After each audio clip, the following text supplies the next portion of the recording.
membuat hujan buatan yang misalnya kita tuh bisa membuat hujan buatan dengan remote control seperti itu.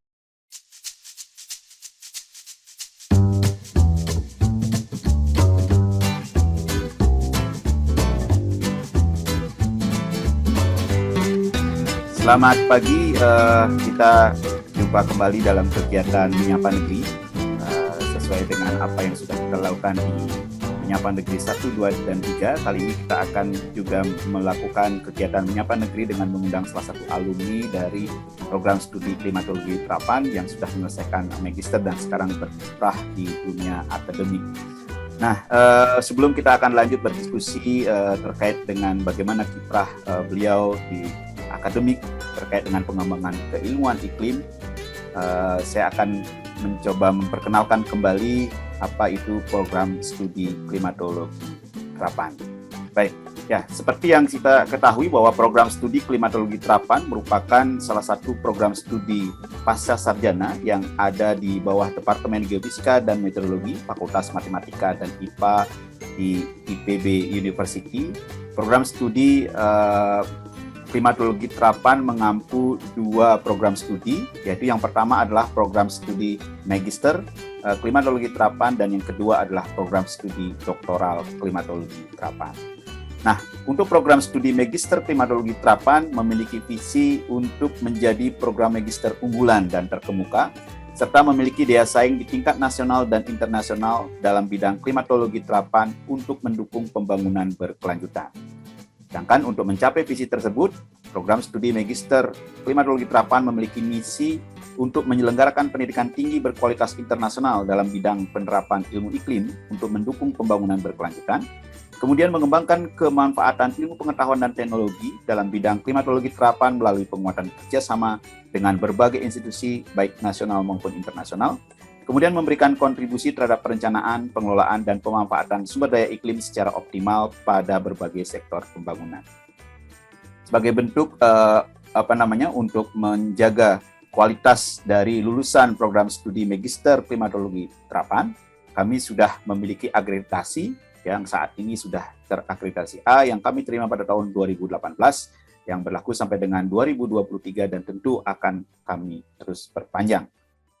Kemudian untuk program berikutnya adalah program doktoral klimatologi Terapan yang memiliki visi menjadi program doktor klimatologi Terapan dengan kompetensi akademik, riset, dan inovasi yang bertaraf internasional. Dengan visi tersebut, misi penyelenggaraan pendidikan program doktoral klimatologi Terapan adalah menyelenggarakan pendidikan doktor klimatologi Terapan berkualitas internasional, mengembangkan ilmu pengetahuan, teknologi, dan inovasi original dan juga teruji, bidang klimatologi Terapan melalui kolaborasi penelitian baik interdisiplin ilmu, multidisiplin ilmu maupun transdisiplin ilmu, dan memberikan kontribusi terhadap pembangunan berkelanjutan melalui implementasi ilmu dan teknologi, serta inovasi bidang klimatologi Terapan. Seperti halnya pada program studi magister klimatologi Terapan, program doktoral klimatologi Terapan juga sudah terakreditasi A, yang kami terima pada tahun 2019 dan akan berakhir di tahun 2024.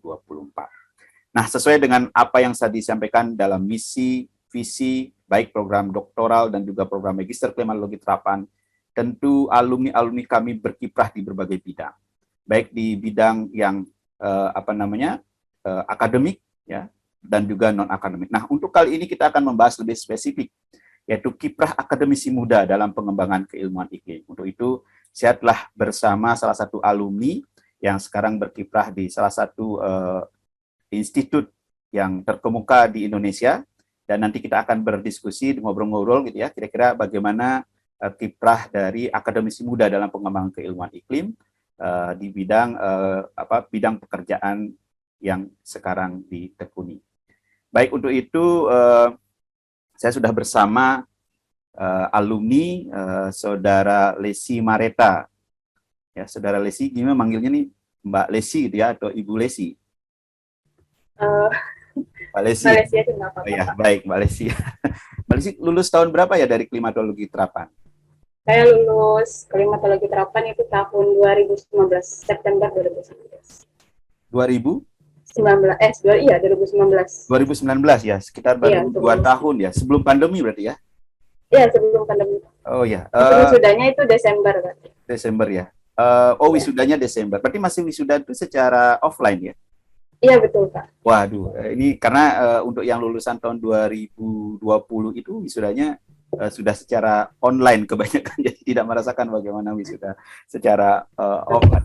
Baik, ya, saya bacakan dulu saudara Lesi ini, atau Mbak Lesi ini, apa namanya, beliau merupakan sekarang staf di Institut Teknologi Sumatera, ya, pada apa namanya, dan juga kalau misalkan dilihat dari CV-nya beliau ini, beliau sudah menghasilkan berbagai jurnal ilmiah, ya. Jadi salah satunya adalah terkait dengan bagaimana pengaruh faktor alami dan antropogenik terhadap luas kebakaran hutan di wilayah Kalimantan, ya. Nanti akan kita juga coba diskusikan, kemudian bagaimana pengaruh dari positif Indian Ocean Dipole, ya, dan El Nino pada variabilitas curah hujan di Indonesia, termasuk juga sebagai pembicara di seminar-seminar, salah satunya adalah seminar simposium LISAT.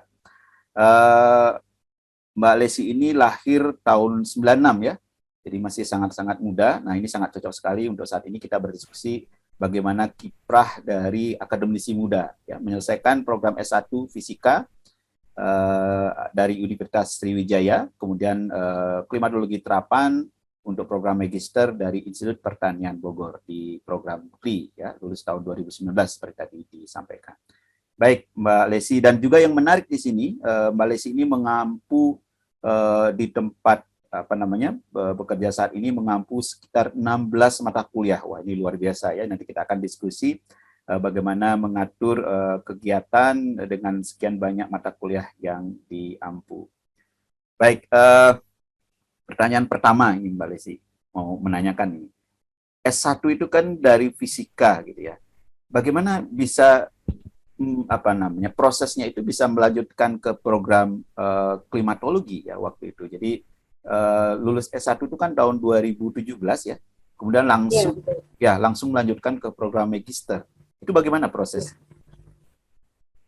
Terima kasih Pak Putu. Ya.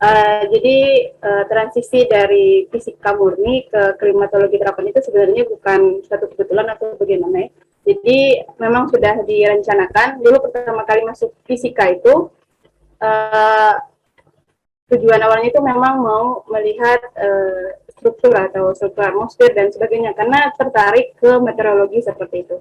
Dan tapi setelah masuk ke fisika Unsri, jadi di fisika Unsri itu ada 3 kelompok bidang ilmu ya. Ada geofisika, kemudian ada elin, dan juga ada material. Nah, saya masuk di KBI Geofisika. Awalnya itu saya tertarik di gempa bumi di seismograf. Begitu. Jadi saya sampai semester 6 itu masih fokus ke tentang gempa bumi seperti itu. Nah, jadi dosen di fisika itu salah satu profesor di fisika, itu baru pulang dari Jepang, dan dia membawa banyak sekali ilmu tentang atmosferan, salah satunya tentang curah hujan, tentang kebakaran gitu kan. Nah, jadi karena saya itu sebenarnya cita-citanya itu pengen jadi petani kan Pak. Nah, saya itu pengen membuat hujan buatan yang misalnya kita tuh bisa membuat hujan buatan dengan remote control seperti itu. Bayangkan kalau misalnya kita seorang petani begitu kan. Dulu waktu mikirnya itu kalau misalnya kita seorang petani terus kita bisa mengkontrol hujan begitu, kapan turunnya, kemudian kapan curah hujan sebesar apa curah hujan turun di tempat kita, di wilayah kita itu kan, itu akan memberikan banyak sekali manfaat di bidang pertanian ya. Nah, karena saya itu dari Oku Timur, Martapura, itu kan menjadi salah satu lumbung beras ya, salah satu lumbung beras di Sumatera Selatan. Nah, jadi awalnya saya itu ingin membuat curah hujan, membuat hujan itu yang bisa kita kontrol seperti itu. Nah, ternyata itu tidak mudah. Jadi saya belajar dengan profesor yang baru pulang dari Jepang, kemudian kamu kalau katanya mau belajar tentang curah hujan, kamu harus analisis dulu sebenarnya curah hujan itu bagaimana, dan juga siapa yang menyebabkan curah hujan itu tidak normal seperti sekarang. Nah, Jadi saya diberi tema untuk melihat fenomena Indian Ocean Dipole itu terhadap curah hujan. Kemudian setelah lulus itu saya masih merasa kurang. Pak, sebenarnya saya itu mau membuat curah hujan itu supaya bisa kami atur di daerah begitu, Pak. Terus kata ini profesornya itu ya kamu berarti harus lanjut lagi sekolah, katanya. Di sini ya hanya sampai segitu. Terus jadi kata profesor, kamu mempunyai 2 pilihan, katanya, apa kamu ke ITB itu kebumian atau ke klimatologi terapan. Terus setelah setelah kami diskusi lagi, kalau kamu mau ke applied-nya, ke terapannya, berarti kamu ke klimatologi, coba. Jadi saya daftar ke klimatologi, saya lulus itu lulus April 2017, terus diskusi, ya sudah, kata pembimbing skripsi saya, kamu bismillah di klimatologi saja dulu, di klimatologi terapan IPB. Ya sudah, saya daftar, terus Agustus itu sudah pengumuman, gitu, Pak. Jadi itu karena rencananya yang memang sudah direncanakan dari awal ya. Artinya memang dari awal itu sudah ada niatan gitu ya untuk mempelajari terkait dengan klimatologi ya. Seperti tadi diskusi dengan pembimbing yang saat itu baru pulang mungkin dari Jepang gitu ya, dengan ilmu yang dibawa, kemudian ini tertarik nih membuat. Jadi awalnya hujan buatan ya. Hujan buatan gitu ya. Wah, menarik. Nah, jadi membuat hujan buatan yang bisa kita kontrol. Jadi kapan kita mau hujan di tempat itu atau sebesar apa hujan itu turun. Ya, baik. Nah, kemudian kan proses perkuliahan ya, berarti proses perkuliahan di tahun 2017 setelah mungkin dari fisika ya, waktu itu fisika, kemudian masuk ke klimatologi di program studi klimatologi terapan di IPB di tahun yang sama ya, lulus tahun 2017, berarti hanya jeda sekitar April sampai dengan Agustus, sekitar 3 bulan ya, ya. Kemudian sudah mulai kuliah. Nah, kalau mungkin bisa Mbak Alessi ceritakan nih, apakah banyak perbedaan gitu ya dari 4 tahun kan di fisika gitu ya, walaupun penelitiannya tadi terkait dengan Indian Dipole ya tadi ya, terhadap variabilitas curah hujan gitu ya. Nah, kemudian begitu masuk ke program studi klimatologi terapan di IPB itu bagaimana, apakah banyak penyesuaian yang harus dilakukan atau bagaimana? Kalau untuk banyak penyesuaian itu tidak terlalu banyak, karena memang di fisika khususnya saya kan sudah mengambil fokus ke geofisika, tapi ke bidang atmosfernya. Nah, mungkin ada beberapa yang seperti metodologi klimatologi, gitu kan. Iya. Kemudian CSA itu kan sebenarnya belum ada. Tapi untungnya untuk penyesuaian itu kami itu walaupun jadi dosen-dosen di klimatologi terapan itu paham bahwa kami itu tidak satu, jadi tidak satu unsur atau background, kami tidak jadi satu tabang ya, jadi tidak satu background, ada yang dari fisika, ada yang dari geografi, ada yang dari matematika. Jadi dosen-dosen yang mengajar di pasca klimatologi itu mereka pelan tapi pasti begitu, capaian-capaian pembelajaran itu tercapai, tapi tidak memaksa kami kalian harus bisa ini begitu. Wah. Jadi ya sebagai informasi juga sebenarnya kami kan dulu memang awalnya kalau program studi klimatologi terapan itu kan memang berawal dari program magister ya awalnya, jadi program pasca yang pada tahun 1970-an ya, 1979 gitu ya, atau 70 yang dari sejarah pembentukan klimatologi yang dulu namanya klimatologi ya. Itu memang program pasca. Nah, kemudian membentuk program sarjana ya, yang dulu namanya adalah agrometeorologi. Nah, kemudian agrometeorologi itu pun kita program studi yang sarjana agrometeorologi itu sebenarnya membuat lagi program studi baru yang sekarang di IPB itu namanya program studi fisika. Jadi memang agrometeorologi yang sekarang menjadi meteorologi terapan dengan fisika itu memang seperti saudara gitu ya. Jadi itu yang menyebabkan mungkin dari fisika yang apalagi tadi sudah memiliki background, artinya sudah memahami terkait dengan bagaimana proses di atmosfer gitu ya, kemudian masuk ke program studi klimatologi terapan, mungkin itu sudah sesuai gitu ya, tidak mengalami banyak kesulitan gitu ya. Nah, tetapi di dalam proses karena di fisika itu juga sudah. Ya, gimana di fisika bagaimana? karena di fisika itu kita sudah dapat dasarnya, jadi ketika masuk di klimatologi itu tinggal terapannya saja yang kita pelajari. Ya, misalnya hukum termodinamika di atmosfer itu bagaimana gitu. Tapi itu ternyata lebih susah dari teorinya. Ya, itu sudah didapatkan juga ya waktu kuliah di fisika ya terkait dengan materi-materi tersebut. Iya, betul Pak. Ya. Jadi kembali lagi kepada proses perkuliahan. Itu kan ada mata kuliah dan sebagainya, kemudian masuk ke dalam proses penelitian. Nah, waktu itu penelitiannya kan terkait dengan bagaimana pengaruh antropogenik ya, kalau tidak salah tadi di CV tertulis di sana bahwa penelitian itu terkait dengan bagaimana pengaruh antropogenik terhadap kebakaran hutan ya.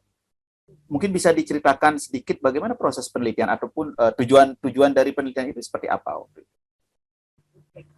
Jadi sebenarnya saya itu awalnya melanjutkan tentang Indian Ocean Dipole ya Pak, tentang melihat tentang variasi curah hujan, masih tetap variasi curah hujan. Kemudian ternyata di klimatologi terapan itu ada Pak Rahmat yang mengacu ke bidang interaksi antara laut dan atmosfer. Jadi kata beliau, kalau kamu mau masih tentang curah hujan, kamu harus berdampingan, saya membimbing kamu, katanya harus berdampingan dengan profesor yang ada di Unsri, begitu kan. Tapi saya mikir lagi, kalau misalnya tapi Pak Rahmat juga memberikan pilihan juga, tapi kalau mau penelitian tentang kebakaran hutan, silakan saja. Di sini penelitian tentang kebakaran hutan itu sudah berjalan setengah, tapi itu belum melihat faktor antropogeniknya, belum berhasil melihat faktor antropogeniknya. Nah, kemudian saya lihat lagi di lingkungan saya, di lingkungan tempat tinggal saya itu bahwa pembukaan lahan, kemudian pembakaran hutan itu masih biasa dilakukan karena untuk membuka lahan, untuk pemanfaatan lahan dan juga untuk membuat kebun baru. Nah, itulah sebenarnya itu kan faktor antropogenik itu seperti pembukaan lahan dan sebagainya itu kan hal yang selalu pasti akan terjadi ya Pak, karena itu untuk memenuhi kebutuhan manusia juga kan. Nah, tapi di sini uniknya di kampung saya itu membuka lahan itu memang mereka membakar, tapi ada tradisi yang nanti menyebabkan tidak akan terjadi perambatan kebakaran gitu. Jadi saya menarik juga ini tentang kebakaran hutan. Nah, tapi lokasinya itu di Kalimantan. Kenapa dulu di Kalimantan? Karena ketersediaan data juga. Salah satunya itu adalah faktor kenapa memilih lokasi penelitian di Kalimantan, bukan di Sumatera. Di tempat saya, itu khususnya di Sumatera Selatan, itu karena ketersediaan data juga.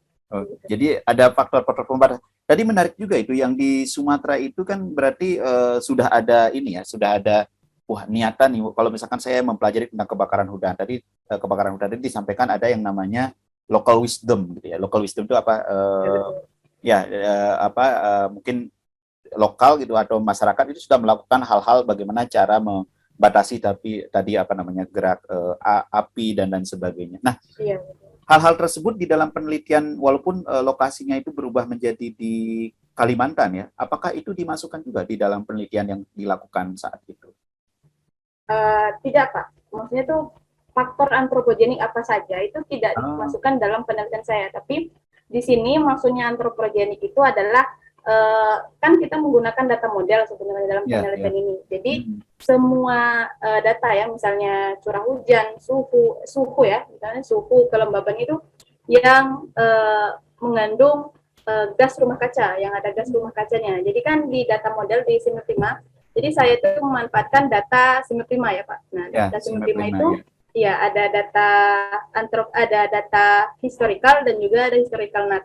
Nah, untuk mendapatkan data antropogeniknya, berarti saya tinggal menguraikan data historical dan data historical NAT, di mana data historical NAT itu adalah data alami. Jadi maksudnya itu data yang dipengaruhi oleh faktor alam seperti gesekan, iodi dan sebagainya. Jadi untuk jenisnya itu tidak diketahui apakah itu memang pembukaan lahan oleh masyarakat atau pembukaan lahan untuk hunian, itu tidak disebutkan. Jadi dalam penelitian itu lebih kepada mengidentifikasi mungkin proporsi ya pengaruh dari antropogenik dan alami itu seperti apa gitu ya. Seperti tadi kan disampaikan, Yeah. Asumsinya bahwa kebakaran hutan itu dipengaruhi oleh dua faktor utama. Yang pertama adalah antropogenik, yang kedua adalah faktor alam. Nah, kemudian dari faktor alam itu diambil dari model ya yang tadi NAT tadi gitu ya. Nah, kemudian baru dari model satunya lagi itu dikurangkan, nah, sehingga didapatkan antropogenik. Mungkin gitu kira-kira ya. Iya, betul. Ya, nah kalau dari hasil Jadi saya dulu selama penelitian itu memakai 3 model. Oh. Iya, 3 model. Model bisa diceritakan model yang dimaksud apa? Model cuaca kah? Jadi di SIMEP 5 itu kan terdiri dari model-model kalau datanya. Okay. Jadi saya itu pemilihan modelnya itu juga sebenarnya saya itu awalnya mau melakukan downscaling dulu karena kan data model itu kan besar ya Pak. Yeah. Sampai 2 derajat kan ya, sampai 2 derajatan. Nah, saya rencananya itu mau melakukan downscaling sebenarnya, tapi karena waktu itu tidak mendukung, kemudian sebenarnya saya juga sudah bimbingan dengan pihak LIPI ya di menggunakan HPC seperti itu, tapi karena waktu tidak mendukung dan juga ada beberapa alasan juga tidak dilakukan tidak dilakukan downscaling.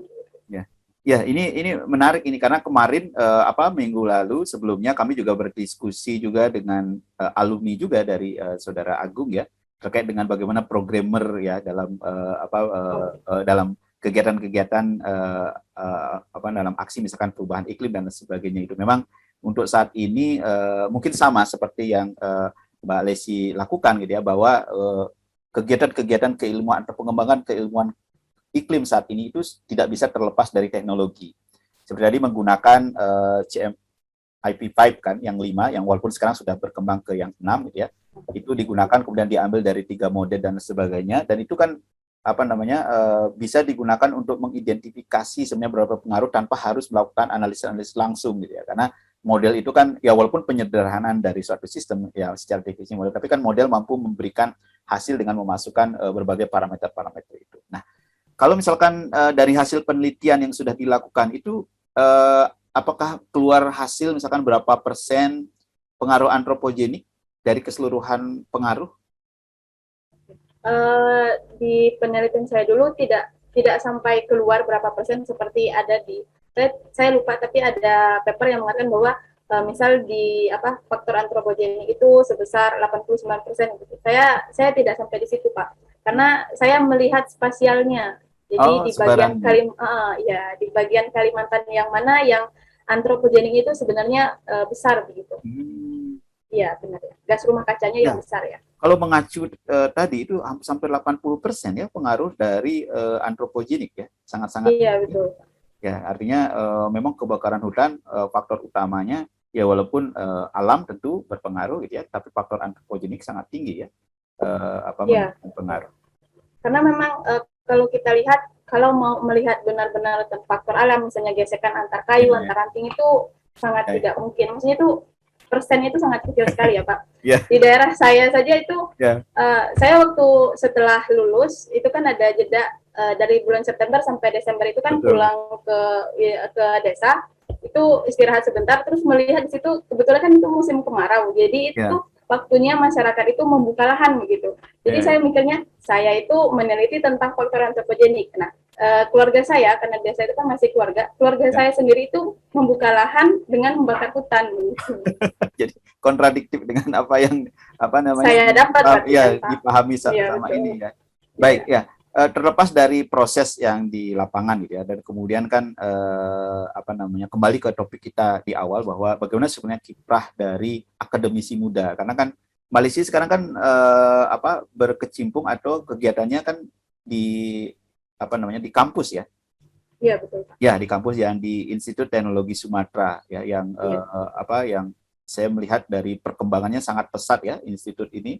Dalam berbagai penelitian dan lain sebagainya, saya lihat dari informasi-informasi juga sangat-sangat baik. Nah, kalau misalkan kalau misalkan boleh tahu, misalkan sekarang di fakultasnya apa atau program studinya apa namanya yang sekarang tempat Mbak Lesi di ITERA kan singkatannya ya? Iya betul, ITERA. Jadi sekarang saya itu jadi staf dosen di Prodi Sains Atmosfer dan Keplanetan, Pak, atau disingkat biasanya SAP ya. SAP, Sains Atmosfer dan Keplanetan. Keplanetan ya. Ya. Artinya masih satu jalur ya dengan pendidikan baik S1 dan S2 ya? Iya betul. Ya. Jadi di Sains Atmosfer itu ada 3 kakak kelompok ilmuwan begitu. Ada kakak Sains Atmosfernya, kemudian ada kakak Keplanetan, kemudian ada Dirgantara seperti itu. Yang terakhir apa tadi, Mak? Instrumen Dirgantara. Oh, instrumen Dirgantara. Oh, berarti Mbak Lesi masuk yang KK1? Sains Atmosfer. Iya. Sains Atmosfer ya. Oke. Iya. Ya. Nah, kalau misalkan melihat tentang topik-topik atau mata kuliah yang diajarkan saat ini, itu saya lihat itu ada 16 ya. 16 itu kalau misalkan saya lihat di sana dari fisika awan gitu ya, kemudian termodinamika, fisika hidrometeorologi, sampai pada sistem cuaca dan dinamika atmosfer, termasuk juga meteorologi tropis. Nah, kalau misalkan melihat dari mata kuliah yang tadi diajarkan dari nama mata kuliah itu juga sebagian besar sepertinya masih terkait ya, baik yang didapatkan waktu program sarjana ataupun di prodi klimatologi terapan. Iya, betul Pak. Jadi seperti termodinamika dan hantaran radiasi itu sebenarnya di klimatologi terapan itu ada mata kuliahnya Sains Atmosfer bersama Pak Ahmad ya. Jadi di sini juga kami menggunakan salah satu buku referensi, itu adalah buku referensi yang sama diberikan oleh Pak Ahmad ketika belajar di klimatologi terapan. Ya, itu menarik ya. Ya. Nah, kalau misalkan melihat itu ada berapa? 16 mata kuliah yang diasuh oleh satu. Itu apakah semua staf itu memiliki memiliki hal yang sama gitu, akan mengasuh sekian banyak mata kuliah? Iya, rata-rata seperti itu. Tapi karena di ITERA itu kan baru ya, Pak. ITERA itu baru. Jadi ITERA itu masih didampingi oleh ITB sebenarnya. Jadi setiap mata kuliah itu ada dosen luar biasanya, ada DLB-nya dari ITB. Jadi misal meteorologi tropis gitu. Jadi ada salah satu dosen dari ITB, itu Pak Zadra, itu akan mengkepalai kami, betul. Nah, jadi tidak saya sendiri misalnya metropis itu saya dari pertemuan 1 sampai 16 itu tidak. Jadi misalnya saya dari pertemuan 1 sampai 4, kemudian nanti teman saya yang dulu di ITB di bagian di bagian kebumian itu dia yang bagian mana gitu. Jadi benar-benar sesuai dengan yang ada di transkrip kita begitu. Ya, berarti ada tim teaching ya di dalam setiap mata kuliah ya, itu ada tim. Ya, memang itu salah satu bentuk mekanisme biasanya transfer knowledge ya, yang pada saatnya nanti kalau sudah ini akan bisa mandiri ya untuk staf-staf, terutama staf-staf muda ini. Ya, jadi walaupun saya juga masih muda gitu ya, staf muda di prodi gitu ya, tetapi memang melihat dari mata kuliah. Nah, itu kami dari prodi sangat bangga ya bahwa alumni yang sekarang berkiprah di prodi lain gitu ya, di institut teknologi Sumatera ini, dan juga mengembangkan keilmuan yang sama gitu ya. Nah, kalau misalkan melihat dari pengalaman, kan sudah sekian lama ya mengajar di sana. Kalau misalkan melihat itu programnya sarjana ya, program S1. Iya, betul. Ya, nah kalau melihat antusias dari mahasiswanya bagaimana terkait dengan keilmuan di sains atmosfer ini? Ya, misalnya di bidang iklim dan juga sains atmosfer ini, bagaimana antusiasme dari mahasiswa dalam mengikuti perkuliahan tersebut? Kalau ditanya antusias ya cukup antusias ya Pak, karena kan di ITERA itu kan institut pertama kali di Sumatera ya, di bagian Sumatera. Jadi mahasiswanya itu sebagian besar itu ada dari Sumatera sendiri, ada dari Sumatera Utara, Lampung dan sebagainya begitu.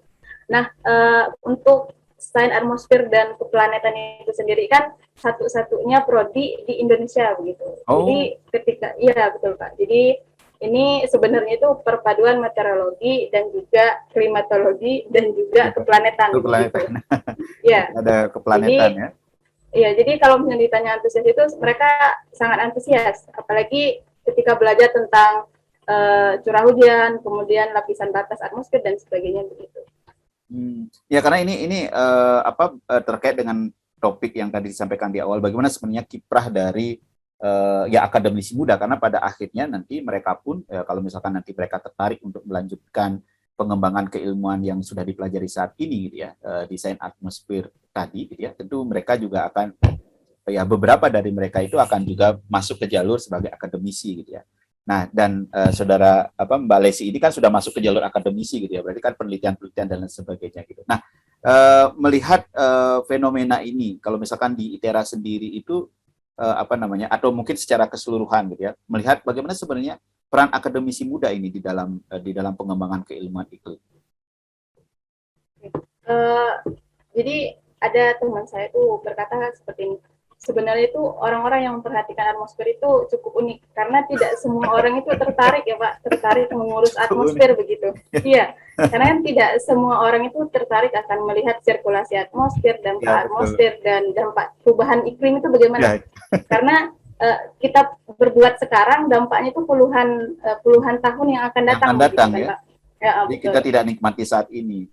Iya, jadi itulah sebenarnya tuh tugas-tugas kita yang sekarang yang sudah terjun ke sains atmosfer gitu, yang sudah mendalami sains atmosfer itu untuk mengikat adik-adik kita yang SMA atau yang baru sarjana itu untuk untuk merasa bahwa memperhatikan atmosfer itu sangat penting. Seperti kita kalau misalnya belajar tentang kesehatan dan sebagainya itu ya. Jadi kata profesor saya itu, kita itu sebenarnya itu dokter dari atmosfer. Jadi kita mempelajari atmosfer, penyakit atmosfer dan sebagainya untuk menjaga keseimbangan, jadi menjaga keseimbangan bumi atau suhu permukaan laut begitu. Nah itu tugas kita untuk membuat pelajaran atau membuat ilmu sains atmosfer itu sebaik mungkin atau senyaman mungkin dan semenarik mungkin agar adik-adik generasi muda kita, adik-adik kita yang sekarang SMA maupun yang masih sarjana, yang masih kuliah, itu sangat excited ya terhadap ilmu sains atmosfer, karena sains atmosfer itu penting banget.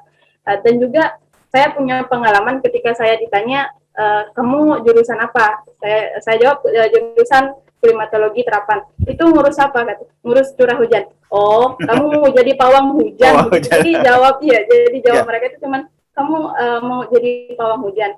Ya nggak seperti itu. Jadi kita itu di sini belajar tentang sirkulasi yang ada di atmosfer, kemudian dampaknya, kemudian kan kalau misalnya kita bengkalaikan atmosfer, kita tidak mempelajari ilmu atmosfer, tentang iklim itu kan nanti akan pengaruh terhadap pertanian juga kan Pak. Jadi pertanian itu sumber ekonomi kita, begitu kalau misalnya kita tidak memperhatikan iklim ya tidak bisa begitu juga. Nah, salah satu manfaatnya juga untuk pelajari iklim itu kita bisa bisa yang dulunya misalnya nih teman-teman yang dari daerah pertanian di daerah lahan sawah seperti itu, yang dulunya misalnya 2 kali panen, ketika kita bisa memodifikasi iklim itu kan keren sekali Pak, bisa menjadi 3 kali panennya kan. Jadi kita begitu. Jadi manfaatnya itu cukup besar dan itu tugas kita untuk sebenarnya itu pelajaran ini tidak sesulit yang mereka bayangkan dengan rumus-rumus hidrodinamika dan sebagainya, itu sebenarnya tidak susah ketika kita sudah menceritakan bahwa persamaan ini untuk menjelaskan sirkulasi ini. Nah, begitu. Jadi itu tugas kita sebenarnya. Ya, ini menarik karena beberapa juga ya teman, kolega atau siapapun gitu ya yang mungkin pada bidang yang berbeda gitu ya dengan klimatologi atau iklim ini, itu mungkin informasinya yang tidak sampai atau bagaimana gitu ya. Jadi memang tidak semua paham apa itu klimatologi gitu ya. Tapi kalau misalkan berbicara tentang lingkungan itu paham gitu ya. Oh iya, sebenarnya secara tidak langsung kan juga beberapa bidang yang dilakukan oleh kolega-kolega kita itu juga sebenarnya terkait dengan iklim gitu. Nah, cuma memang secara tidak langsung mempelajari spesifik seperti apa yang kita bahas misalkan di bidang di kami misalkan di klimatologi terapan itu, atau di ITERA misalkan desain atmosfer, itu kan tidak spesifik seperti itu. Nah, ini saya setuju tadi apa yang digarisbawahi oleh Mbak Lesi itu, bahwa inilah tugas kita gitu ya. Jadi sesuai dengan apa yang tadi saya sampaikan ya, peran akademisi itu tidak hanya bagaimana apa namanya, tapi juga mendistribusikan ya pemahaman terkait dengan iklim ini kepada ya kolega-kolega kita dan juga mungkin generasi-generasi yang saat ini gitu ya, dengan cara-cara ya mungkin berbeda gitu ya. Jadi apakah dengan cara seperti ini kita diskusi dan lain sebagainya. Ya, jadi itu merupakan salah satu bentuk yang bisa kita lakukan. Tapi menarik ini, artinya apakah kalau menurut Mbak Lesi sendiri, apakah nama klimatologi itu semenakutkan itukah atau bagaimana ini sebenarnya ya? Jadi kalau misalnya orang-orang, oh ini klimatologi itu apa? Atau mungkin perlu nama yang kalau misalnya keilmuan kan tidak bisa berubah ya namanya. Ya klimatologi gitu ya. Tapi mungkin apa kira-kira yang bisa kita lakukan ini sebagai apa namanya ya yang sekarang berkecimpung di bidang akademik gitu ya terkait dengan iklim, dan kemudian bagaimana kira-kira cara yang bisa kita lakukan agar ini terdiseminasi, tersampaikan kepada generasi muda ataupun masyarakat siapapun gitu, bahwa iklim penting gitu dalam segala aspek itu sekarang tidak bisa lepas dari iklim. Kira-kira bagaimana ini kalau dari Mbak Lesi sendiri? Jadi kalau misalnya kita mau memperkenalkan sebenarnya ilmu klimatologi dan sains atmosfer ya umumnya, secara tidak langsung itu kita langsung harus terjun ke lapangan ya Pak. Misalnya seperti Pak Putu, kemudian teman di angkatan saya itu ada Kak Mary, ada Kak Nuri dan sebagainya itu. Jadi langsung mengenalkan bahwa klimatologi itu sebenarnya apa.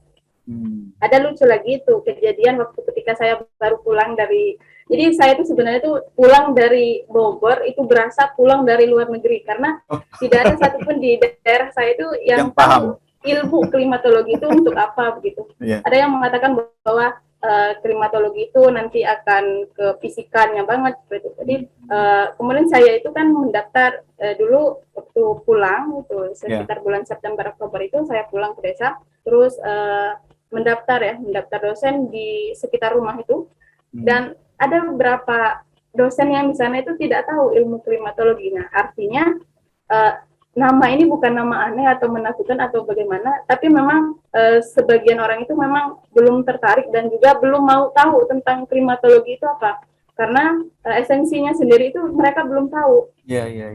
Untuk belajar klimatologi itu nanti manfaatnya apa, berbeda dengan kalau misalnya guru kan, kalau misalnya mereka kuliah di STKIP atau di pendidikan begitu, mereka sudah tahu, oh saya lulus akan menjadi guru, seperti manfaatnya akan seperti ini. Nah, kalau kita kan Pak klimatologi itu kan karena memang manfaatnya itu menyebar, namanya terapan ya, ada yang di bagian mangrove, ada bagian nanti irigasi, pertaniannya, ada yang sains atmosfernya seperti itu. Jadi saking banyaknya itu nanti orang-orang itu tidak paham bahwa klimatologi itu ilmu yang seperti ini. Jadi bagian irigasi atau CSA itu climate smart agriculture itu bagian dari klimatologi terapan. Sains atmosfer itu ada juga bagian dari sains atmosfer itu bagian dari klimatologi terapan.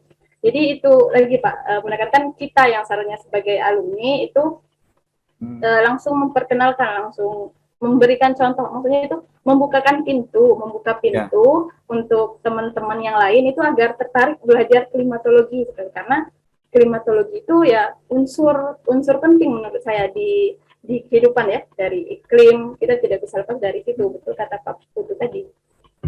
Ya memang kalau misalkan klimatologi atau ilmu terkait dengan iklim itu sekarang kan sudah di berbagai sektor gitu ya, berbagai sektor. Kalau misalkan juga terkait dengan perubahan iklim gitu. Kalau dulu mungkin perubahan iklim itu kan merupakan diskusi-diskusi di hotel-hotel mewah gitu ya. Perubahan iklim itu sesuatu yang wah gitu di hotel mewah, diskusi-diskusi antar para ahli dan lain sebagainya. Tapi kan saat ini namanya perubahan iklim itu ada di mana-mana ya. Dari obrolan warung kopi pun itu orang berbicara tentang perubahan iklim. Oh, ini perubahan iklim. Dalam rangka apa perubahan iklim? Dalam rangka mitigasi, dalam rangka adaptasi. Saya kira kata-kata adaptasi, mitigasi, perubahan iklim itu sekarang bukan merupakan hal yang harus diceritakan di satu ruangan tertutup dalam suatu seminar, konferensi dan sebagainya. Tapi itu sudah kemana-mana gitu. Bahkan di masyarakat secara umum pun mereka sudah paham bahwa menanam pohon adalah bentuk mitigasi dan lain sebagainya. Nah, saya kira proses ini itu memang kalau misalkan kita lakukan mungkin bisa didesain secara sengaja ya, bagaimana memperkenalkan yang tugas kita gitu, memperkenalkan keilmuan iklim ini kepada masyarakat. Tapi di satu sisi saya melihat ini prosesnya secara alami gitu. Pada saat keilmuan iklim ini menjadi sesuatu yang diharuskan gitu ya. Ya kalau misalkan Mbak Lesi lihat kan sekarang iklim itu atau namanya analisis iklim itu kan masuk dalam perencanaan pembangunan. Ya apalagi sekarang sudah masuk kemana-mana berbagai sektor.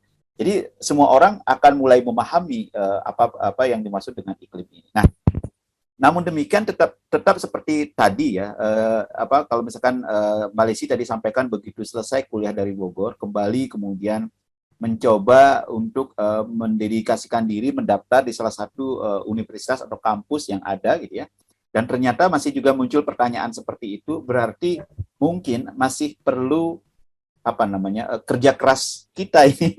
Iya, betul, Pak. Untuk memperkenalkan dalam arti mungkin bukan dalam bentuk menjelaskan gitu ya, tapi seperti tadi saya setuju yang disampaikan Pak Lesi, kita perlu langsung aksi ke lapangan gitu ya, bahwa inilah kegiatan-kegiatan terkait iklim itu seperti ini gitu ya. Ya, jadi ini juga sekaligus menyampaikan nanti siapapun yang menonton kegiatan ini gitu ya, di kami mungkin juga di ITERA ya, kami ada prodi yang namanya program studi klimatologi terapan untuk program magister dan doktoral. Jadi bagi Bapak Ibu nanti yang tertarik untuk mendalami terkait dengan iklim dan terapannya, bisa kontak kami untuk berdiskusi lebih lanjut bagaimana proses perkuliahan dan lain sebagainya, juga penelitian-penelitian yang kami lakukan. Kami juga memiliki program studi sarjana yaitu meteorologi terapan ya, untuk lulusan dari sekolah menengah atas yang ingin melanjutkan dan tertarik untuk mengembangkan diri ya di bidang keilmuan meteorologi, bisa juga mengontak kami. Demikian juga mungkin di ITERA ya, ada program studi Sains Atmosfer dan Keplanetan ya, yang tadi disebut sebagai SAP, itu juga sangat banyak terkait dengan keilmuan iklim. Jadi tentu ini merupakan tempat ya, program studi yang banyak membahas itu, dan mungkin sudah saatnya lah kita berbicara tentang iklim karena itu sudah di mana-mana gitu ya. Jadi ya sekaligus mudah-mudahan nanti ada teman-teman yang mungkin tertarik, kita bisa mengkontak kita juga ya, Mbak Lesi dan saya, silakan saja, ini terbuka. Nah, kembali kepada penelitian tadi, ini kan mungkin beberapa orang ini apa sih yang dipelajari di iklim gitu. Tadi juga Mbak Lesi sudah menceritakan itu terkait dengan kebakaran hutan gitu ya. Kemudian kalau misalkan penelitian-penelitian lain yang mungkin Mbak Lesi yang mungkin saat ini dilakukan itu yang terkait dengan bidang iklim, apa yang sedang dilakukan saat ini? Untuk saat ini saya masih tentang melanjutkan penelitian yang tesis kemarin tentang kebakaran hutan ya, faktor antropogenik terhadap luas kebakaran hutan. Tapi akhir-akhir ini karena sudah mengajar di sistem dinamika, sistem cuaca dan dinamika atmosfer. Jadi saya sekarang itu sudah mulai tertarik ke sistem dinamikanya, Pak. Misalnya di gelombang ekuator dan sebagainya begitu. Sudah mulai membaca. Iya.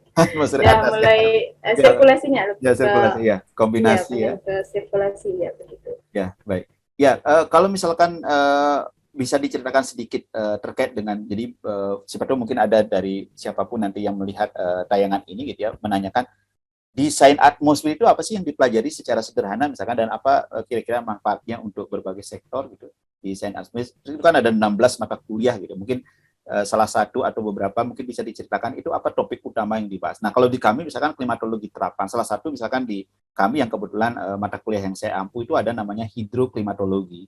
Nah, hidroklimatologi itu kita membahas tentang bagaimana hidrologi yang terkait dengan iklim gitu. Jadi bagaimana iklim itu mempengaruhi siklus hidrologi, dan kemudian nanti dari siklus hidrologi itu akan berpengaruh terhadap misalkan bisa ke aspek kebencanaannya ya, ke aspek bagaimana ketersediaan air dan sebagainya. Itu terapannya nanti ke berbagai sektor, di bidang pertanian tentu saja kebencanaan, di bidang kehutanan ya, termasuk juga kesehatan dan lain sebagainya. Nah, itu yang kita bahas di mata kuliah yang seperti tadi, atau mungkin mata kuliah lain ada sains perubahan iklim dan lain sebagainya. Nah, kalau misalkan di beberapa mata kuliah yang Mbak Lesi ampu itu apa yang menjadi pokok bahasan di sana? Karena di sini sains atmosfer itu sebenarnya itu yang dipelajari itu kan dasar-dasarnya ya. Misalnya ada mata kuliah yang namanya sistem cuaca dan dinamika atmosfer. Nah, di sistem cuaca dan dinamika atmosfer ini nanti pertama kita akan mengenal dulu struktur vertikal atmosfer, kemudian sifat-sifat dari masing-masing struktur vertikal itu ya Pak. Nah kemudian nanti kita akan belajar tentang sirkulasinya, sirkulasi zonal, meridional, kemudian nanti dampak dari Coriolis, kan kita akan belajar di Coriolis, kemudian dampak Coriolis di ekuator bagaimana, kemudian nanti pembentukan ITJZ dan sebagainya, begitu Pak. Nah, setelah kita nanti ada dasarnya, itu kan sebenarnya sistem cuaca dan limbah atmosfer itu ada di semester 2, ada di semester 4 atau ke tahun kedua, karena di ITERA itu tahun pertamanya itu masih masih TPB ya, tahap persiapan sama seperti di IPB ya Pak. Jadi tahun pertama dan tahun pertama itu masih fokus ke umum. Nah, tahun kedua mereka sudah mulai masuk ke prodi. Nah, yang pertama dikenalkan itu, yang pertama itu kimia dan fisika atmosfer, dan yang kedua itu sistem cuaca dan dinamika. Jadi kalau kita sudah mengenal tentang fisika dan kimia yang ada di atmosfer, kita akan belajar tentang dinamikanya dan juga serta sistem cuaca yang ada di atmosfer. Nah, manfaatnya, jadi kalau lagi kata teman saya itu menyatakan bahwa sebenarnya itu yang kita pelajari itu mau mengatakan bahwa ini adalah inti kehidupan di atmosfer begitu. Jadi kalau kita mengetahui sistem cuaca atau dinamika atmosfer, kita akan mengetahui bahwa kita akan bisa melakukan pemodelan cuaca, kita akan bisa melakukan pemodelan iklim yang itu bermanfaat di semua bidang, kata Pak Putu tadi ya, ada di bidang pertanian, di bidang hidrologi dan sebagainya, begitu Pak. Ya. Sama sepertinya. Ya. Yang sampai saat ini sudah ada lulusannya kah yang di ITERA? Belum, angkatan paling muda itu 2018. Oh, 2018 berarti sekarang baru semester 7. Oh ya, berarti tahun depan ya, tahun depan ya, kira-kira sudah lulus ya, angkatan pertama. Wah, luar biasa. Nanti mungkin akan terlihat bagaimana mereka bidang yang dimiliki saat ini yang nanti akan digunakan di masyarakat gitu ya. Nah, kalau misalkan dari kembali lagi ke diskusi kita, kiprah kita akademisi muda ini. Kalau misalkan melihat dari tadi program studi sains atmosfer, kemudian nanti arah dari mungkin kalau kita berbicara tentang kegiatan yang bisa dilakukan dalam hal ini misalkan pekerjaan gitu ya. Nanti lulusan dari sains atmosfer ini kemana bisa mungkin ada teman-teman atau siapapun gitu ya, Bapak Ibu yang menyaksikan ini ingin tahu, wah kalau anak saya ini masuk ke sains atmosfer yang di ITERA ataupun juga di meteorologi terapan yang di IPB ini kemana ini nanti bidang pekerjaannya gitu. Kira-kira seperti apa kalau misalkan Mbak Lesi melihat hal ini? Lulusan dari ITERA SAP, posisinya di prodi SAP itu setelah lulus mau kemana? Nah, karena kita sains atmosfer atau keplanetan dan juga dirgantara, instrumen dirgantara, mereka bisa ke LIPI juga bisa ya Pak, karena kan mereka dibekali ilmu pemodelan begitu, pemodelan, kemudian di Kementerian Pertanian juga ada, karena mereka juga dibekali dengan dasar-dasar dari iklim begitu kan. Kementerian di bidang iklim kan juga mempengaruhi. Kemudian di BMKG juga kan ada di hidrologinya juga bisa. Dan juga yang jelas kalau misalnya yang di luar sana, misalnya mereka mau peneliti ke bidang sana di LAPAN, di BMKG, di LIPI dan sebagainya. Nah, kalau misalnya mereka mau menjadi wirausaha itu bisa jadi space planner Pak di SAP itu juga di SAP itu ada mata kuliah space planner. Iya benar, di SAP itu ada satu mata kuliah itu tentang space planner. Jadi mata kuliah ini tuh menaungi memberikan ilmu kepada adik-adik yang mau yang stylenya jadi wirausaha begitu. Nah, selain itu juga mereka bisa melanjutkan studi, misal mereka mau lanjut ke IPB. Jadi kemarin itu juga ada salah satu mahasiswa bimbingan KP. Jadi dia bimbingan KP di belakang IPB, yang di BMKG belakang IPB Pak. Yang jadi yang jadi tempat praktikumnya anak-anak IPB yang di belakang. Ya, stasiun di BMKG stasiun itu. BMKG. Klimat. Ya, Klimat ya. Oh. Yang di belakang kan.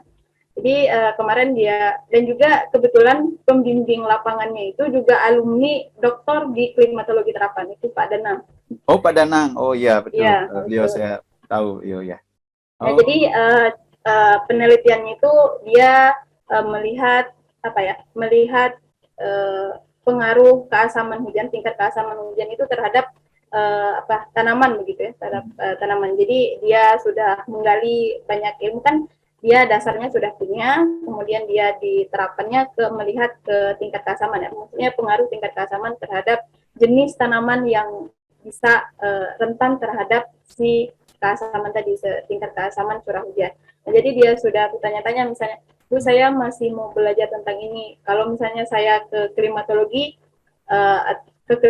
apakah bisa? Bisa, silahkan di sana, kataku. Saya jelaskan di sana ada Bu Tania Jun, ada Pak Yoni dan sebagainya gitu, yang menaungi di sana. Begitu. Memang itu kadang menjadi pertanyaan gitu ya. Jadi artinya kalau misalkan setelah lulus itu kemana gitu ya. Nah, kalau misalkan di program pasca itu kan memang umumnya yang masuk di program pasca itu adalah mereka yang sudah memiliki ada fresh graduate ya, tetapi sebagian juga biasanya mereka sudah bekerja gitu ya. Jadi memang untuk pekerjaan setelah lulus itu akan kembali ke pekerjaan. Tapi untuk program studi sarjana itu akan menjadi pertanyaan gitu, akan kira-kira setelah ini. Nah, walaupun sebenarnya kalau kita lihat dari kiprah lulusan meteorologi terapan kalau di kami ya, yang S1 itu setelah lulus itu ada di mana-mana gitu. Kalau misalkan saya bisa contohkan, ada di institusi itu juga banyak, instansi pemerintah apalagi itu banyak sekali ya, BMKG seperti yang disampaikan, BMKG, LIPI, 8 itu banyak sekali. Kemudian swasta pun juga banyak itu. Bahkan beberapa itu sekarang sudah sudah masuk ke dalam tadi disebut dengan entrepreneur gitu ya. Jadi berusaha sendiri dan sebagainya, dan apa yang dilakukan itu sesuai dengan bidang ya, walaupun tidak secara langsung misalkan, tapi misalkan pengembangan lahan pertanian dan sebagainya ya, di bidang agro pertanian, industri gitu ya, dan sebagainya, itu juga menggunakan sebenarnya informasi iklim walaupun secara tidak langsung gitu ya, terkait dengan keilmuan iklim itu sendiri. Nah, kembali lagi kepada kiprah kita nih, kiprah. Kalau misalkan Malaysia melihat ini, apakah generasi muda itu sudah banyak terkait dengan iklim atau bagaimana? Kan sekarang disebutnya sebagai generasi Z ya, milenial gitu ya. Yang kalau kita lihat itu kan beberapa tools yang minggu lalu juga kita bahas itu, bahwa segala sesuatu itu sudah tidak bisa lepas dari teknologi gitu ya. Nah, kalau misalkan kita ini sebagai yang di satu sisi kan kita mendalami iklim itu. Nah, kiprah yang kita lakukan tuh seperti apa sih yang bisa gitu mengembangkan seperti tadi? Karena kan kebanyakan tools atau alat itu dikembangkan bukan dari oleh seorang climatologist misalkan. Jadi banyak yang misalkan justru tools itu dikembangkan oleh orang misalkan manajemen ya, komputer ya, software engineer dan lain sebagainya. Nah, kita itu kira-kira di mana itu bisa mengambil peran dalam pengembangan keilmuan khususnya iklim?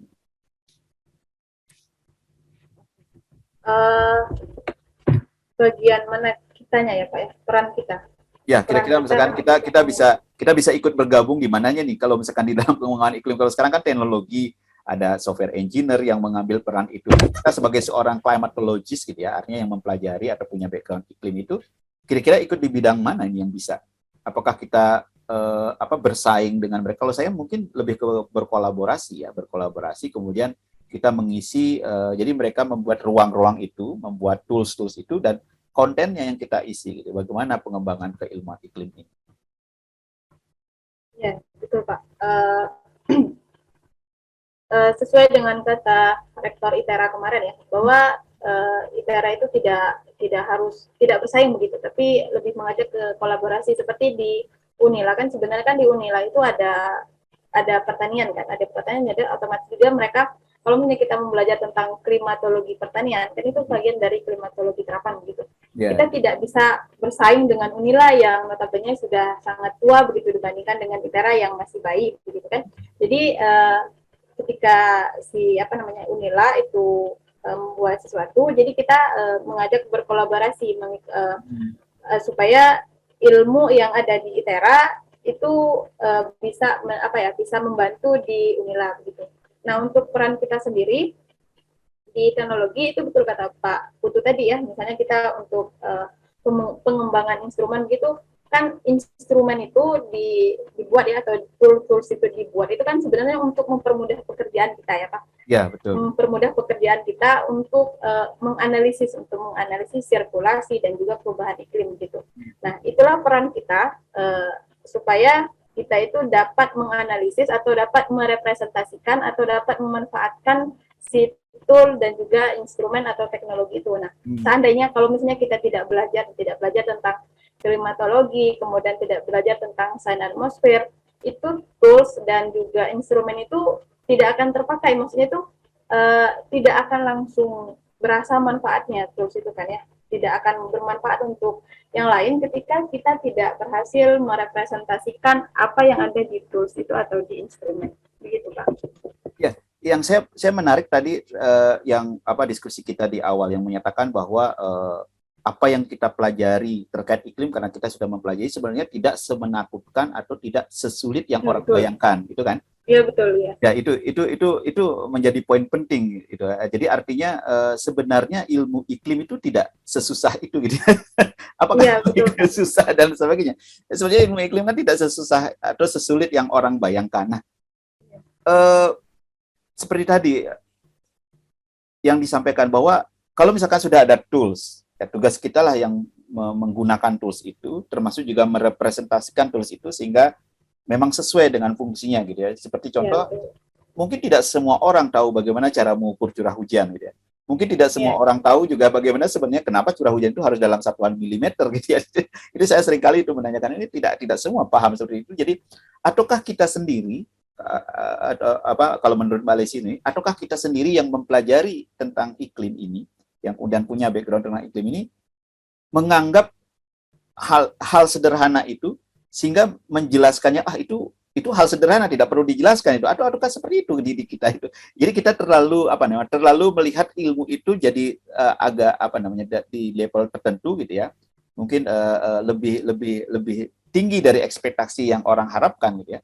Nah, sehingga komunikasi antara bidang keilmuan ini dengan masyarakat secara umum itu menjadi nggak match gitu. Kita menganggap itu hal yang biasa, tapi di masyarakat itu hal yang wah gitu ya. Jadi orang tahu tentang bagaimana mengetahui curah hujan dan sebagainya, bagi kita itu hal-hal dasar gitu ya. Atau mungkin seperti itu, sehingga tadi perlu bagaimana mengkomunikasikan ilmu iklim ini mungkin ya. Iya, betul Pak. Seni kita untuk menyampaikannya ke masyarakat itu bagaimana. Jadi kalau misalnya kita belajar di bangku kuliah ini tentang misalnya kita belajar tentang hidrodinamika dan juga sirkulasi dan sebagainya begitu, kalau misalnya kita apa yang kita dapatkan di kuliah terus kita langsung sampaikan ke masyarakat, ini masyarakat pasti sangat langsung mengambil kesimpulan begitu kan. Klimatologi sesusah itu, dia menjelaskan ini saya tidak mengerti. Nah, kita tidak bisa menyamakan ketika kita menjelaskan di kelas atau kita ilmu yang kita langsung dapatkan itu kita langsung berikan ke masyarakat itu tidak bisa. Jadi kita harus mempunyai seni untuk menyampaikan ilmu-ilmu kita ke masyarakat. Misal pengenalan ENSO ya, begitu, pengenalan ENSO. Betul. Nah, kita tidak bisa menjelaskan ke masyarakat langsung di bulan ini itu ada fenomena ENSO dan ini dampaknya itu seperti ini. Jadi mereka akan bingung Pak. Jadi dan juga masyarakat yang belum tahu dan juga adik-adik kita yang merasa kan sekarang itu generasi-generasi itu tidak mau terlalu ribet dan tidak mau terlalu susah begitu. Kalau misalnya mereka belum suka ya Pak, belum tertarik kan. Jadi kan untuk menarik ketertarikan orang atau keinginan tahuan orang atas ilmu ya, khususnya di sini klimatologi, itu kita harus membuat bahwa klimatologi itu easy banget untuk dipelajari dan juga kita belajarnya easy, manfaatnya itu juga sangat banyak di sekitar kita ya, misalnya perubahan iklim dan sebagainya, begitu Pak. Jadi seni kita untuk menyampaikan ke masyarakat. Untuk menyampaikan. Nah ini juga menarik karena saya secara pribadi mengamati gitu ya bahwa isu-isu iklim itu kan sangat banyak ya, hampir tiap hari ya, apalagi saat-saat ini sekarang misalkan kebencanaan misalkan kan seperti angin puting beliung yang saat ini misalkan ada angin mungkin fenomena-fenomena lain seperti contoh misalkan banjir gitu dan lain sebagainya, itu kan hampir terjadi setiap waktu gitu. Tetapi kalau misalkan kita melihat dari berita dan lain sebagainya itu, saya yakin yang menulis berita itu bukan orang iklim gitu ya. Jadi penjelasannya itu kadang-kadang mungkin berbeda dari pemahaman-pemahaman dasar, dan menunggu orang iklim yang menulis itu juga kadang-kadang tidak terlalu muncul gitu ya. Yang mungkin muncul pasti dari institusi, misalkan dari BMKG, ya dari dari institusi-institusi tertentu dan sebagainya. Itu kan bisa dihitung dengan jari jumlahnya. Apakah itu termasuk fenomena gitu ya, bahwa kita yang memiliki background iklim ini sangat sulit itu untuk menjelaskan tentang fenomena yang isu-isu terkini gitu. Itu kan menuliskan ataupun membuat tentang penjelasan singkat dan sebagainya, itu sangat jarang itu terjadi. Atau bagaimana menurut Mbak Lesi, apakah ada fenomena seperti itu di kita? Iya, betul Pak. Jadi kita pemalu, saya tidak bisa membantu. Saya mungkin karena kita itu kan ilmu eksak, jadi kurang bersosialisasi. Maksudnya itu ilmu bersosial itu juga kurang. Tapi kalau untuk menulis, itu sebenarnya kita itu klimatologi maupun atmosfer itu sangat rajin menulis, tapi di paper. Nah, kita itu menulis paper, tapi paper itu hanya sampai ke jurnal, di satu instansi di jurnal misalnya, tapi tidak kita sampaikan ke masyarakat. Sebenarnya kalau misalnya kita cuma menulis, kita itu mampu untuk menulis, tapi tidak mampu untuk menyampaikan ke masyarakat. Karena tadi kita belum punya seninya. Nah, kita terkadang itu bingung mau menyampaikan ilmu itu langsung ke masyarakat itu bagaimana. Dan juga ini umumnya memang seperti itu sebenarnya. Ilmu itu tidak dicari kalau dampaknya itu belum berasa, Pak. Jadi kan sekarang karena perubahan iklim itu sudah banyak sekali dampaknya itu terjadi di kita ya. Jadi barulah sebenarnya iklim itu apa dan bagaimana di institut mana kita bisa belajar tentang iklim, tentang atmosfer itu bagaimana. Sekarang baru dicari karena dampaknya itu sudah berasa di kita, sudah banyak sekali dampak dari perubahan iklim, kemudian kebencanaan tadi yang sudah mulai dirasakan oleh masyarakat, dan juga karena dampaknya itu sudah terasa, jadi rekan-rekan itu sudah mulai tertarik untuk mempelajari iklim itu sendiri. Nah, PR kita itu sebenarnya menyampaikan ilmu ke masyarakat atau menyampaikan tulisan-tulisan kita, itu sebenarnya saya yakin itu paper saya sendiri itu Pak, paper saya sendiri itu memang terpublikasi, tesis saya memang terpublikasi di jurnal, tapi belum terpublikasi di masyarakat Pak. Ya, itu saya setuju itu, karena kalau misalkan pada saat kita menulis artinya paper ilmiah gitu ya, yang tertulis dalam bentuk manuskrip, jurnal dan sebagainya, itu karena memang memiliki segmen pembaca itu ya sama gitu, sesama kita gitu ya, yang memiliki tingkat keilmuan yang sama. Nah, ini yang saya maksud tadi, mungkin sudah saatnya lah ya kita generasi-generasi yang mungkin ya di satu sisi akademisi muda di bidang iklim ini mulai mengarah ke situ gitu. Bagaimana kita mendiseminasikan keilmuan ini dengan cara-cara sederhana gitu, dengan cara-cara yang mungkin menulis di secara populer dan lain sebagainya. Jadi saya juga sangat setuju bahwa itu perlu dilakukan gitu. Dan ini tidak bisa dilakukan oleh 1-2 orang, ini harus dilakukan secara bersama. Nah, makanya sesuai dengan topik kita kali ini, bagaimana sebenarnya kiprah kita gitu ya, kiprah sebagai di akademisi yang terkait mungkin bidang, karena kita bidang background-nya itu keilmuan di bidang iklim, bagaimana kita mencoba mengembangkan keilmuan itu dengan cara mendiseminasikan, ya menginformasikan. Ya mudah-mudahan nanti kita memiliki kesempatan itu ya, mungkin Mbak Lesi, wah nanti setelah ini akan banyak sekali tulisan-tulisan yang bisa ditulis di media yang terkait dengan bagaimana pengembangan keilmuan ini. Tapi itu betul, itu saya setuju bahwa memang kita menganggap kadang keilmuan yang kita pelajari itu karena hal yang biasa kita pelajari ya, setiap saat gitu ya, itu menjadi hal yang mungkin luput dari perhatian kita gitu ya, bahwa sebenarnya hal itu perlu dijelaskan kepada masyarakat, menulis hal sederhana. Sebagai contoh misalkan fenomena yang kemarin misalkan yang terjadi kasus di 2 lokasi itu ya, di Bali dan juga di mana kemarin itu terjadi yang burung itu mati secara mendadak.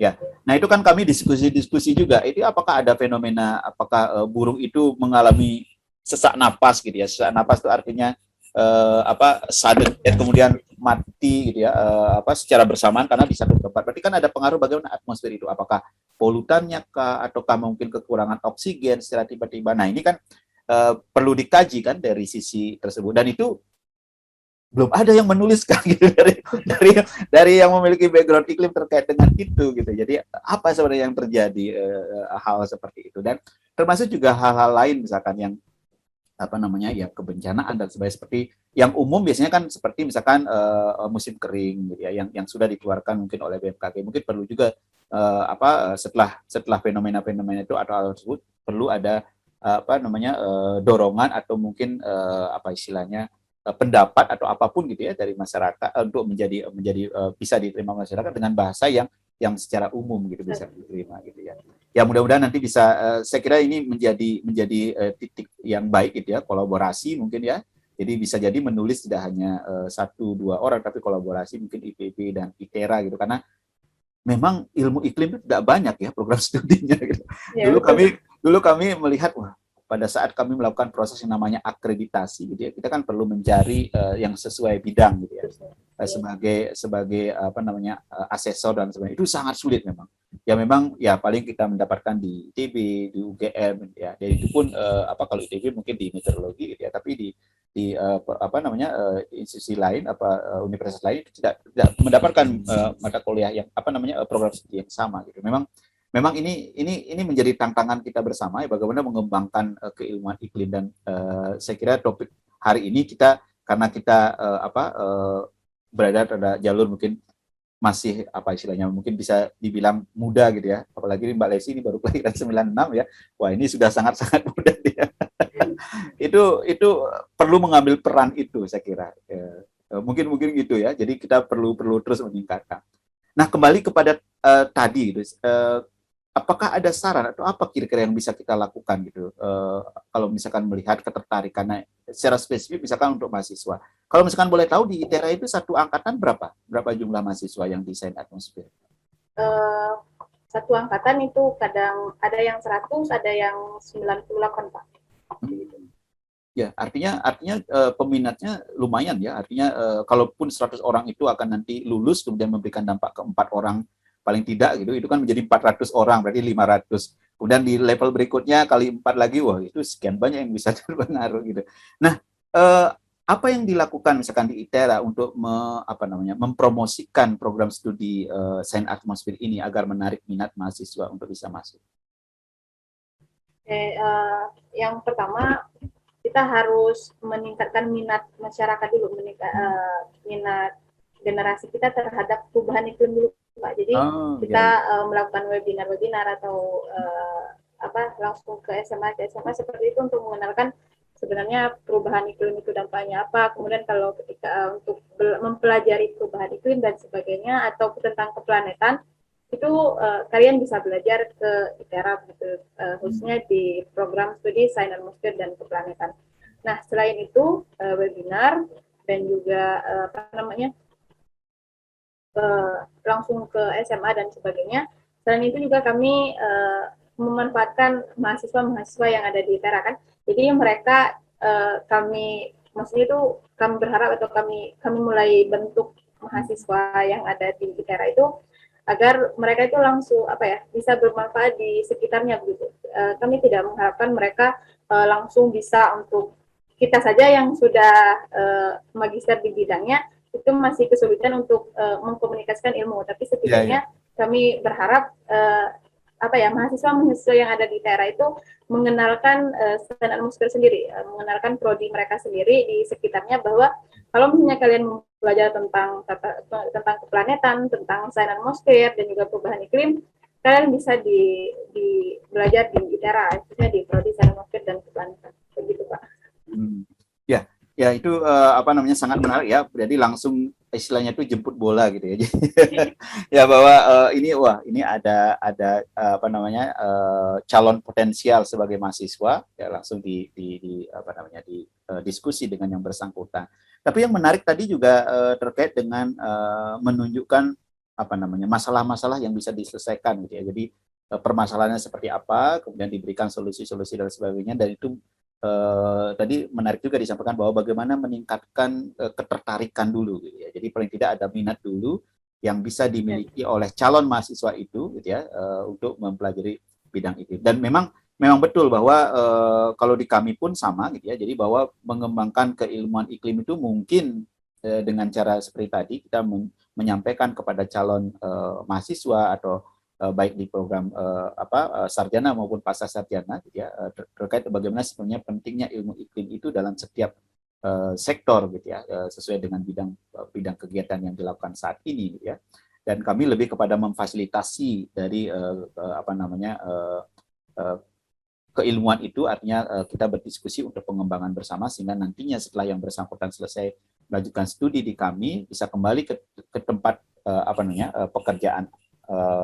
pekerjaannya kembali dan mengembangkan kembali terkait dengan keilmuan iklim, dan itu merupakan salah satu bentuk yang bisa juga kita lakukan. Nah, kembali kepada peran kita, ini peran sebagai generasi muda. Ini kan kalau misalkan ditanya apa peran generasi muda ini, juga bukan pertanyaan yang mudah untuk dijawab, gitu ya.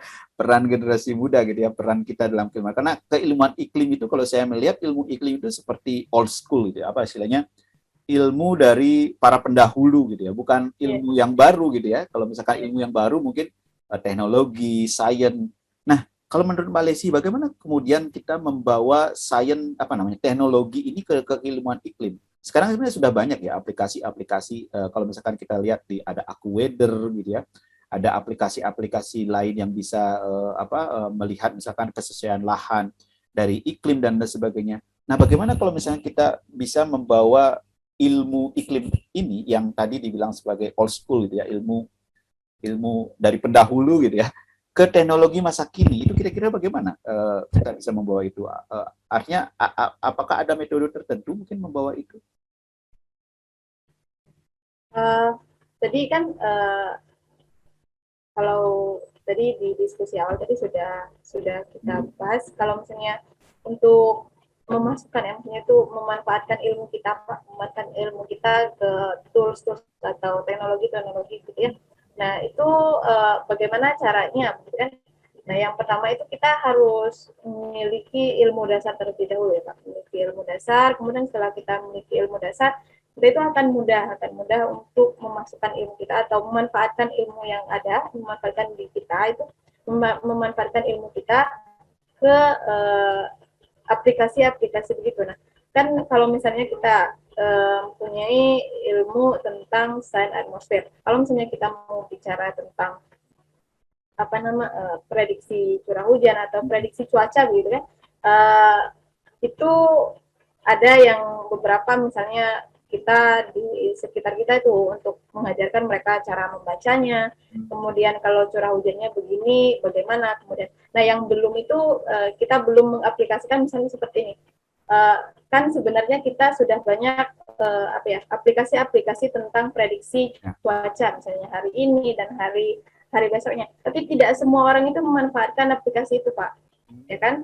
Jadi kalau misalnya kita memanfaatkan, kalau misalnya kita yang punya ilmu tentang klimatologi, kemudian langsung terjun ke lapangan gitu, terjun ke masyarakat, kita bisa memberikan contoh bagaimana cara membaca aplikasi prediksi cuaca. Misalnya besok curah hujan akan tinggi atau misalnya di daerah ini hujan. Kalau misalnya kita aplikasikan ke pertanian, kita bisa mengajarkan ke masyarakat di sekitar atau ke masyarakat itu untuk bahwa kalau misalnya prediksi cuacanya hujan, berarti besok kita tidak perlu lagi melakukan pemupukan, penyemprotan dan sebagainya. Karena kalau misalnya hujan, terus kita melakukan pemupukan dan juga penyemprotan, itu akan sia-sia.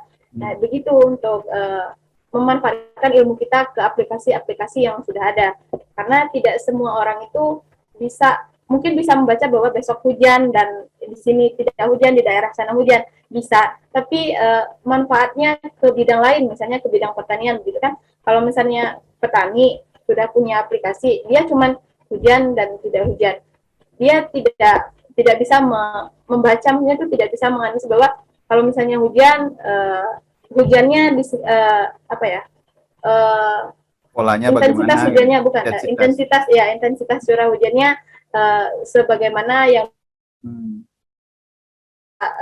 masih bisa atau masih bisa penyemprotan begitu, Pak. Kalau menurut saya itu begitu. Jadi kita kalau misalnya kita mendukung atau ya tadi ya kita berkolaborasi, kita mendukung orang-orang teknologi untuk membuat aplikasi-aplikasi itu, dan kalau bisa kita berkontribusi untuk membuat aplikasi itu. Nah, aplikasi kan itu sebenarnya itu untuk mempermudah masyarakat sebenarnya, membantu masyarakat. Tapi kalau misalnya kita tidak mengajarkan kepada masyarakat bagaimana cara membacanya, kemudian bagaimana cara memanfaatkan aplikasi itu, kan juga sama saja bohong kan, Pak. Jadi tidak semua masyarakat itu bisa membaca itu. Jadi di situ kita berperannya. Jadi aplikasi itu sudah kita buat, sudah kita berkolaborasi dengan orang teknologi, dan kita mencoba untuk menyampaikannya ke masyarakat. Manfaat aplikasi misalnya prediksi cuaca itu terhadap misalnya pemupukan di pertanian juga ada, kemudian di tambang juga ada kan, misalnya hari ini hujan atau besok hujan, apakah bisa nambang atau bagaimana, kemudian di lokasinya di sini, lokasi ini atau pola curah hujan misalnya di sini itu tidak bisa dilakukan penanaman jenis tanaman ini, dan itu kan belum tersampaikan ke masyarakat. Nah, itu adalah tugas kita sebenarnya, Pak. Tapi ya itu lagi, peran kita itu sebenarnya itu beda-beda. Mungkin ada orang lain yang nanti akan berperan ke arah teknologi, kita berperan ke klimatologi, dan salah satu peran kita, karena kita sudah mempunyai kan itu kalau dalam agama saya itu, sampaikanlah walau hanya satu ayat begitu. Nah, jadi yang belum teraplikasi itu menyampaikan ke masyarakat. Kita sudah punya ilmu, kita sudah bisa menulis di paper, dan sudah banyak paper kita sudah banyak dibaca oleh akademisi, misalnya di akademisi atau peneliti, tapi hasilnya itu belum berasa ke masyarakat yang notabene belum tahu sebenarnya kan. Jadi sebenarnya tujuan paper itu kita kadang salah, Pak. Paper itu kan sebenarnya untuk memberitahu yang belum tahu. Ternyata paper kita itu dibaca oleh orang yang sebenarnya sudah tahu. Iya, betul. Nah, jadi itu yang sebenarnya PR besar kita. Ya, luar biasa ya. Ya, ini pertanyaan yang mungkin dari tadi sebenarnya saya ingin tanyakan ini terkait kalau misalkan ada kesempatan ini untuk melanjutkan studi ini, rencananya kapan ini melanjutkan studi lagi? Kalau kapannya itu, kalau pribadi itu rencananya itu 2022, tapi tahun depan ya berarti ya? Iya, tahun depan, Pak, rencananya. Tapi setelah rekan-rekan, jadi di Prodi S1 itu yang ada sekarang itu tinggal lulusan baru semua, rata-rata yang masuk 2020. Nah, jadi teman-teman yang dahulu awal itu mereka sedang tugas belajar, jadi menyelesaikan mereka terlebih dahulu, paling tidak itu 2020 akhir, baru yang sekarang bisa lanjut sekolah lagi. Nah, ini pertanyaan berikutnya, kalau bidang ini nanti kira-kira akan kemana ini bidang Mbak Lesi kalau misalkan melanjutkan? Kalau S1 itu kan di bidang fisika ya background-nya, kemudian di S2 terapan klimatologi. Nah, kalau nanti lanjut studi itu akan rencana mengambil bidang apa?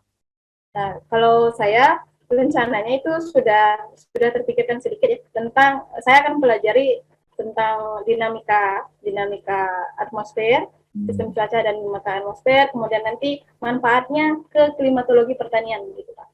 Jadi karena ada terapannya juga ya berarti ya rencana. Iya, di ITERA itu juga ada agroklimatologi. Jadi nanti kita akan belajar tentang sains atmosfernya dulu. Saya rencananya belajar tentang dinamika, tentang gelombang atmosfer. Nah, gelombang atmosfer nanti kan akan belajar tentang curah hujan. Nah, setelah belajar itu nanti akan tapi mitigasinya ke pertanian begitu, bukan ke kebencanaan.